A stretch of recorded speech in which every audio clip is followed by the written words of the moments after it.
Believe Nation, we are live. Happy Tuesday. Excited to come on live again with you guys. I got a special guest hopping on with me today. Tuesday's my YouTube day, so I'm spending a whole day working on my channel, making videos for you guys, but taking a quick break to do this quick live session. And hopefully I know I'm gonna have a great conversation. Looking for my man Bo in the chat. Welcome everybody. Welcome. Good to see you. Happy Tuesday. Gonna have a fun conversation today. Let me see. Bo, where are you, my guy? Let me see. We're waiting for him to join on in. Anyway, making some awesome progress on the channels. We just ran. Oh, there he is. I see him in the chat. Here he is. All right, let's bring him in. Met you in Sacramento. Awesome. Thank you for the love, Monica. Stephanie in the house. What up, though? My guy, how you doing? We good, brother. How you feel? I'm good, man. I'm good. Listen, so we're running this as your podcast. Do you have a typical intro or anything you want to do? Oh no, all that can be added later, man. I'm just gonna record it, and then we good right there. You feel me? Yeah, man. Yeah, man. How's Nina and the dogs? Everybody's good. Everybody's good. Everybody's good. Toronto didn't get hit as bad as some of the American cities. Minneapolis, Los Angeles, Chicago. Yeah, there's a lot of hell got raised, man. Yeah, man. Yeah, I mean, we had, at the same time, we had a woman who was pushed from a balcony. I don't know if the news ever caught like where you're at, but hell no. What's that about? Black woman got pushed from the balcony. No video footage, right? So it's kind of he said, she said, but yeah. Black woman got pushed from the balcony by some cops, and it's like the protesters. And she died, right? So protesters like walking down the streets here as well, on top of the George Floyd and everything else. But yeah. Listen, I want to have you on because you got opinions, you got stories. Yeah. I wanted to get your perspective, what's going on for you, how you're dealing with it, and just kind of give me some extra perspective.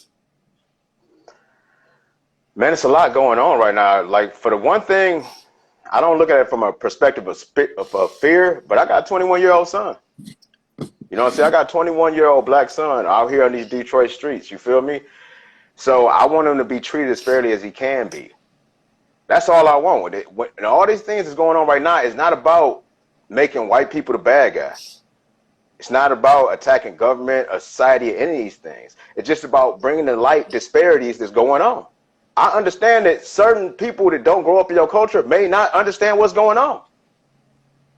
And if they taught something else, they got to grow from that seed. It may not even be from hate. It could just be from the fact that they don't know. And that's what both sides won't sit down and take a good, honest look at. You see what I'm saying? So then it just creates friction. Now people just bump their heads trying to be right. And that's when you run into a problem. Now, as far as the police in like Detroit, I ain't gonna lie to you, man. They always been they fair, but they kind of rough. I ain't gonna lie to you, dog. And since I've been a kid, I remember my brother got into trouble a while back. And he was looking at a case. He went and he tried, went and did his time. You know what I'm saying? And he went and sat down and he got out on parole. Now, he got out on parole, and he was going to drop a girl off.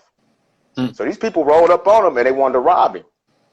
They shot his car up, shot my brother 2 times. He running down the street away from them. You know what I'm saying? My brother don't carry no gun, nothing like this. So, but because he was on parole, if you get involved in anything, yeah, you get absconded. You go back. You see what I'm saying? So they absconded him. They came and got on the task force and everything. They took him, put him back in jail. It don't matter if you get caught with a bullet in a used car you just bought. It don't matter because you're on parole. That's where that whole revolving door comes from. Mm-hmm. See what I'm saying? So then they tried to send him up. They tried to say he had a gun and he was shooting back and everything else, and all this was a falsehood. The only thing that we was fortunate about is our family had enough money for my small business on the west side of Detroit that we could get the right lawyers, to get the right investigators to find out that the lead witness was the goddaughter of the lead detective. And they tore that whole little case apart. My brother ended up being okay. But other than that, he would have been going up a stretch for nothing, just to make some statistics look good. Now, I ain't saying all Detroit police is bad, because I came across some great ones. We had our store right there on the west side for 32 years, bro. And it's on Joy Road in Greenfield. You feel me? This ain't no play over there. And we had tons of good Detroit police come up in there time after time.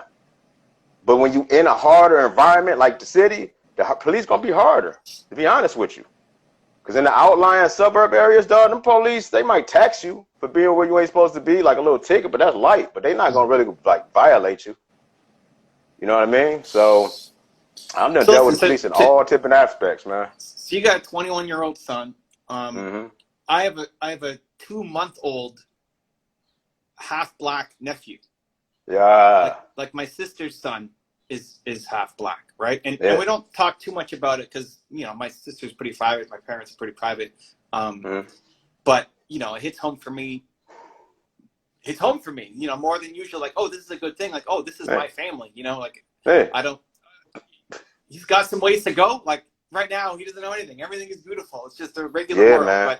But making it so that when he's, you know, it's even trying to guide him through something I've never been through, right? I mean, I'm not, if something happens to me, you know, I get robbed or something, I'm not afraid to call the police. Like that's not even a thought. Like, that's something that, you know, it's something real that you even recognize that. Because most folks I know, we do not call the police. But no kind of shit like that. We don't. I really wouldn't, dog, because I don't need like no bullshit happening or being implicated in anything that's gonna go on beyond that. You know what I'm saying? So I just leave it how it is. You let things take care of themselves. So what do you? I mean, what I've been trying to figure out is, well, what are some possible solutions, right? You see Minneapolis defund the police. I've seen people in my community talk about, well, having police from the actual communities that they're serving, not coming from the outside, but like you live in the community, so you know how it works. What's your take, man? What's your perspective? Well, black folks gotta let go of some of the past, dog. If you want a new tomorrow, man, you gotta start from here and start creating it. You can't keep holding on to yesterday trying to create tomorrow. It just doesn't work. That's where all the distrust comes from. You know what I'm saying? That's where all the fear comes from. And it's going to make you just not be right. If you trying to explain to this person, if you trying to serve it to them from an agenda, when you trying to make it all biased to your side, it's not going to work out right.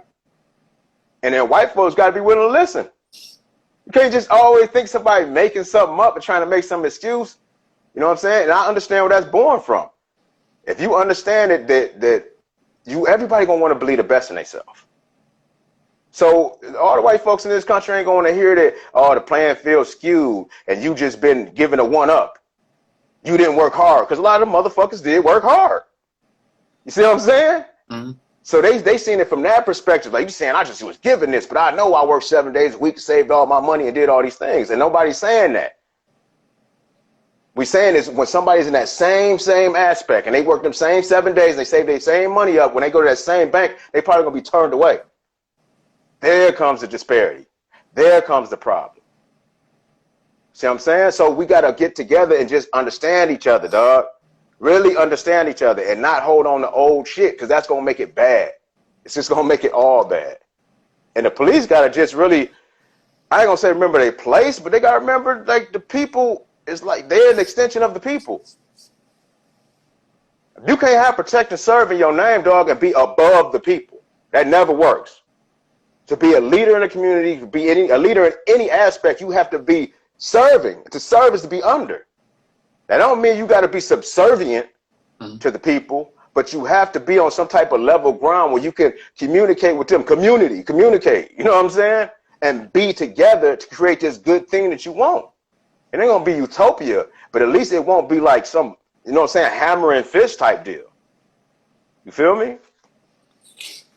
How much you think is getting better? I mean, I'm looking at, we're going to release this Morgan Freeman video on one of our channels where he's talking about in the 80s, Morgan Freeman, like the legend, got blackballed by Hollywood for a lot of the scripts, because he's going and he's reading for a script, and, you know, it's 7 scientists and then like a janitor and a mechanic, and you know, the scientists are all white and the mechanic and the janitor's, you know, black. And he's sitting there asking, well, how come there's no black scientists? Like, how come I'm reading for the mechanic role and not the scientist? Like, why can't it be the lead?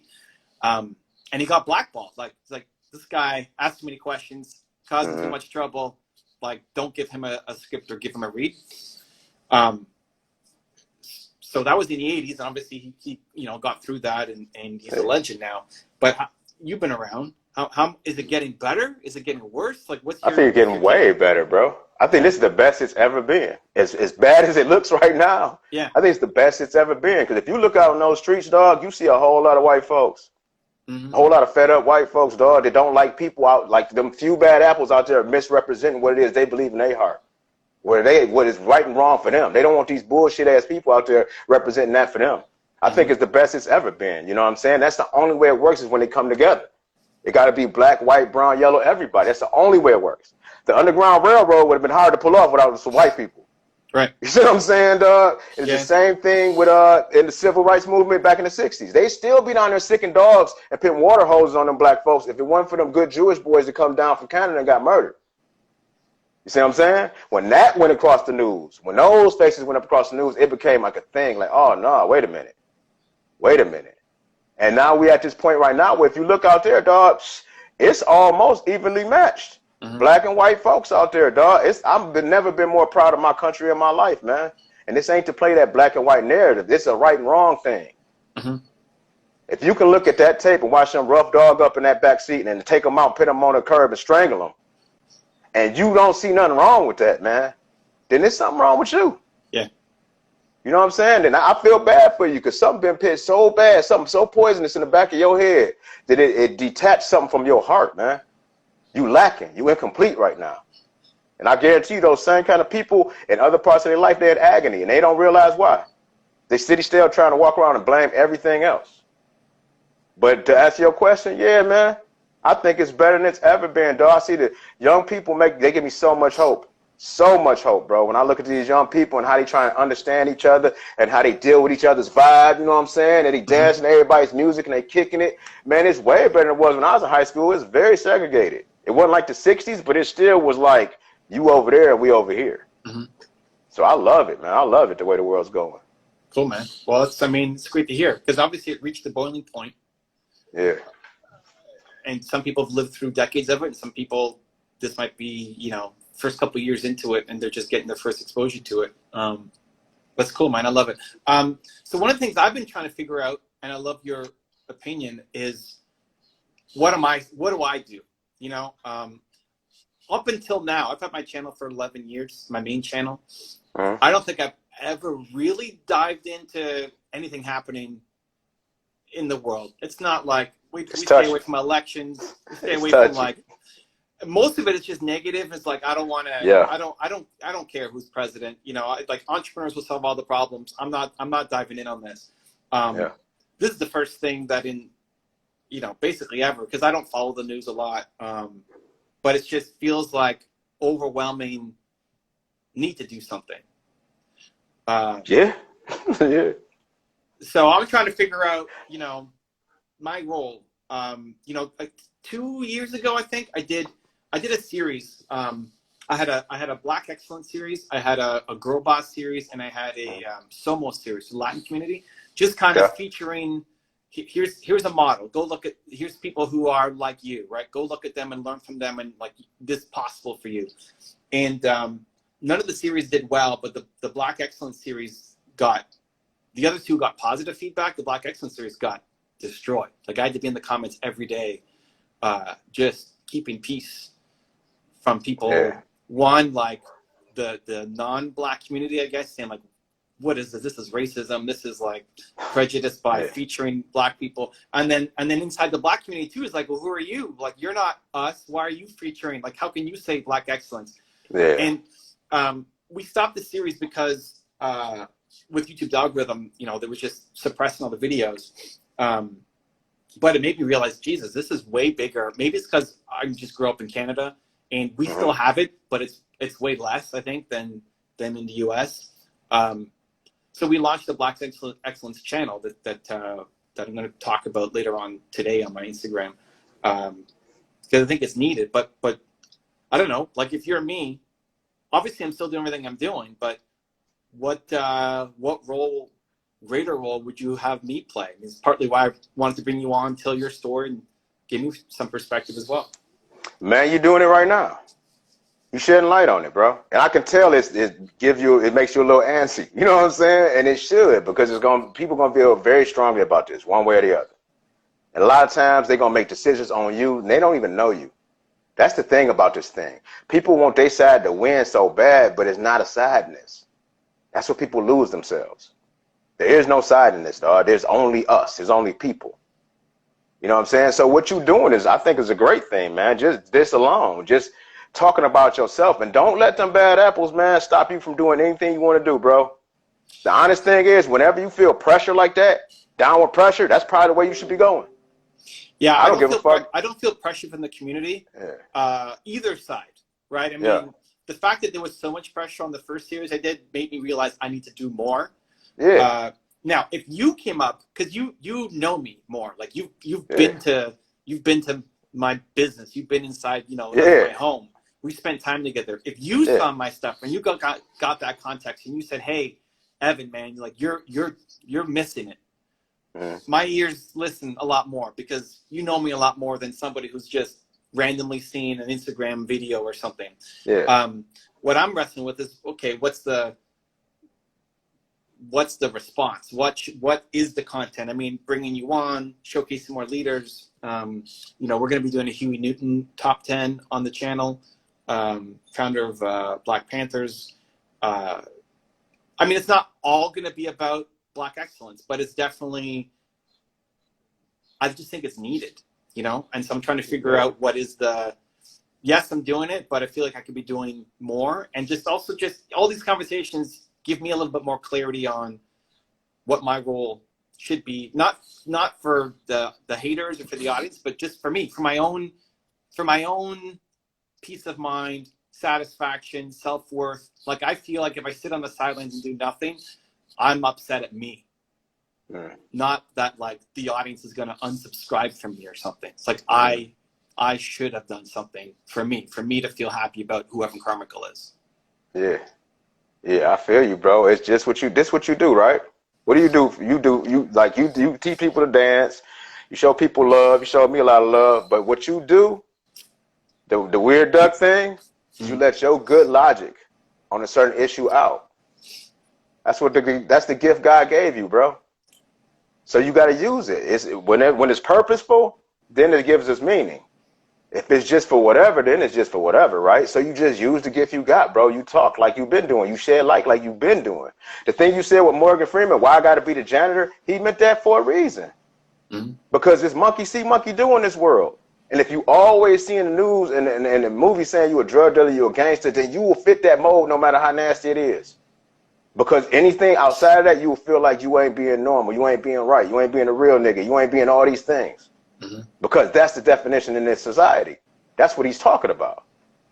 You see what I'm saying? And the more you press and you show what it is that's good in this world, with black folks, white folks, everybody, you know what I'm saying? Mix that shit up. Do whatever, however you need to do it. But yeah, there is a disparity. Everywhere you look, you can see what white folks have done in this country. It's like in monuments and signs and magazine covers everywhere. That's what systemic means. You know what I'm saying? And I'm not tripping on it. I got no problem with it. I love my country, bro. I would never ever rather be any place other than the United States of America. Believe that. The best thing smoking, no matter how it comes. That's how life comes. It don't come wrapped up in a bow. It come how it's supposed to be, and then you do the work like we're doing right now to make it what you want it to be. You feel me? So exactly what you doing, bro. Getting out here talking to these people, chopping it up with them, bringing things to light, letting people understand where it is your heart is on it. Because you are a leader, and they will follow you. So long as you fair, you right, and you ain't serve. That's why I don't serve no agenda. But I wanted everything to be all good for black folks. Yeah, I would. But that's serving an agenda. I want things to be right for all folks, so we all can understand each other and see each other. And then when it get like that, dog, they'll realize that it's even deeper than a black and white thing. It's more of a class thing than anything. They just keep us divvied up that way. You see what I'm saying? So I just want the people to understand each other, but they got to talk to each other, man. And people just not doing that. They really are not willing to come to the table and talk honestly and openly. Like, you can't be scared to say what it is you feel because you think I might be viewed as racist. It might just be all you've been taught. I really don't care what you're going to say to me. I just want to know what's in your head, what's in your heart. So then we can move from there. And I'm going to tell you the same thing going on with me.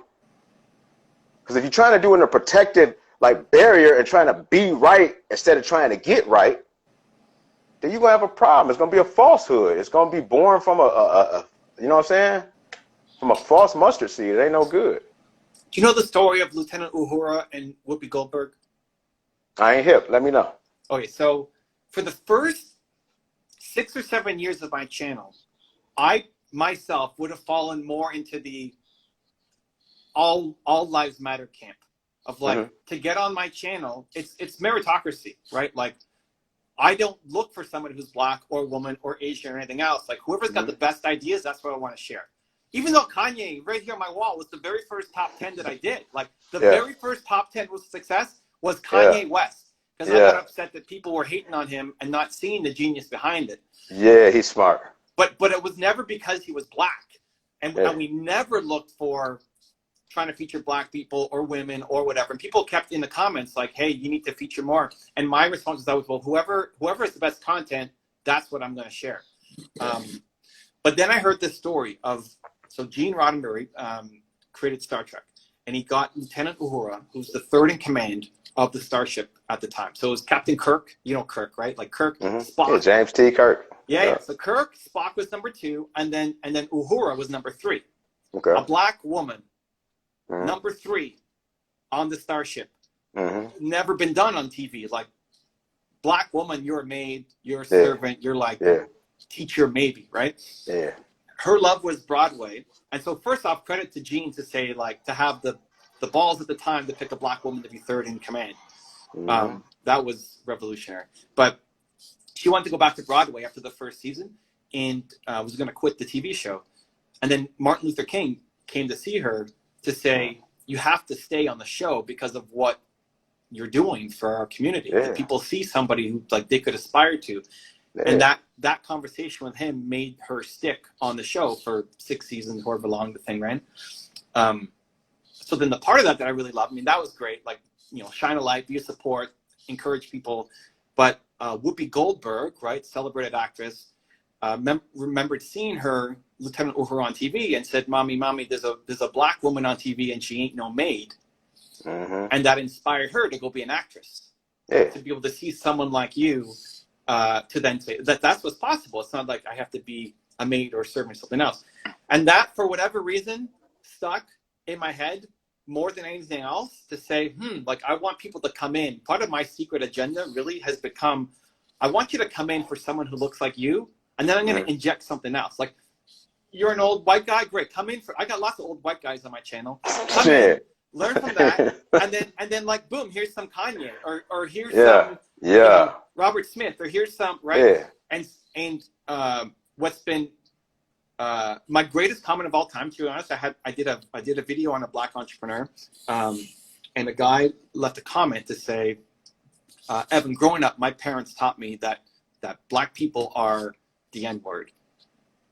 And I'm shocked today because I just learned from a black man from your top 10 videos, right? Like, he had enough trust in me to say, I'm making this video, so I'm going to give it 5 minutes because Evan made this video. I'll give it 5.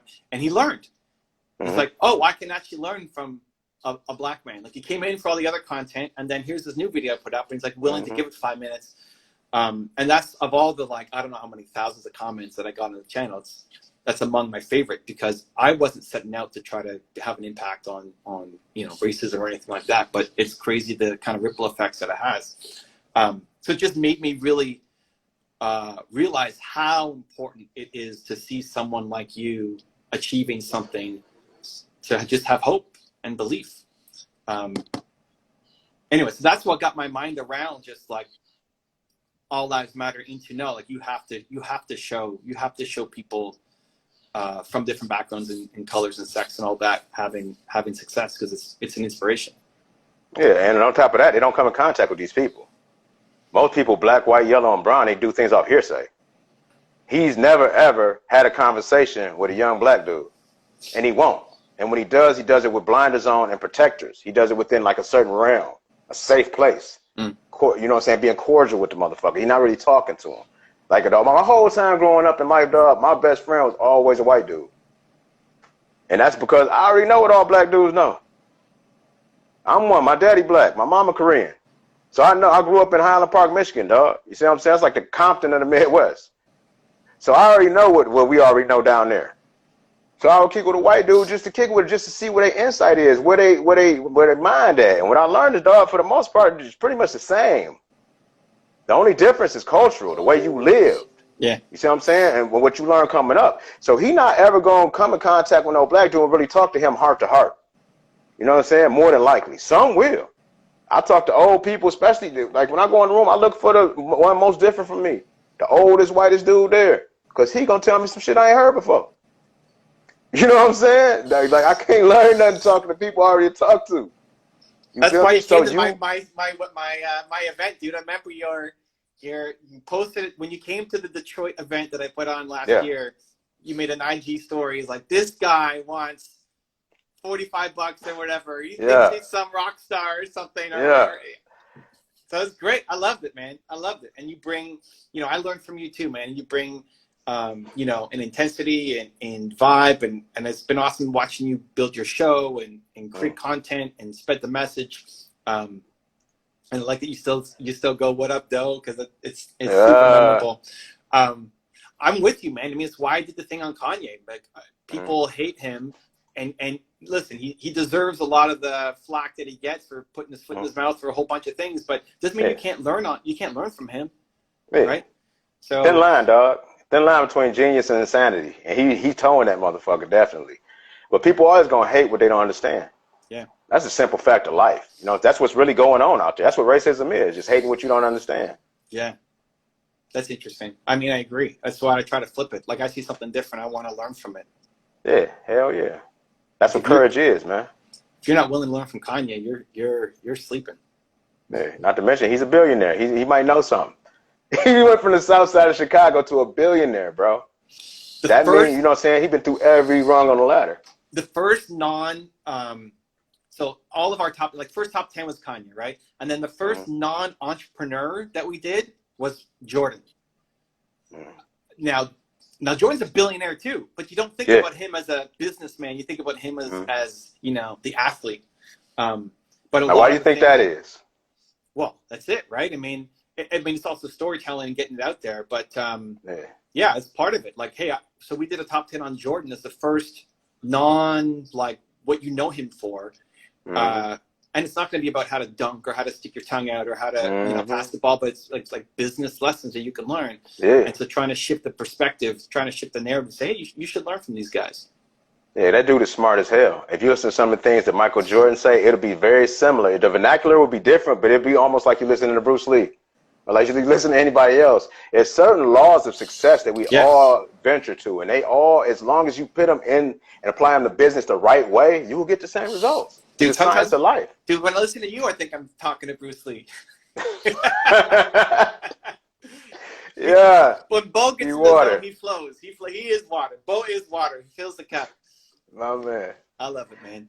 Well, dude, thank you for the time. For people who want to find out more about you, like, where do you want them to go? What's the next step for them?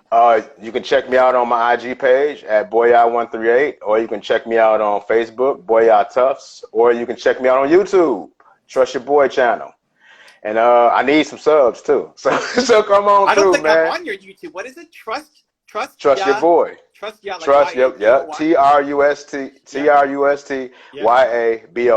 Trust Your Boy.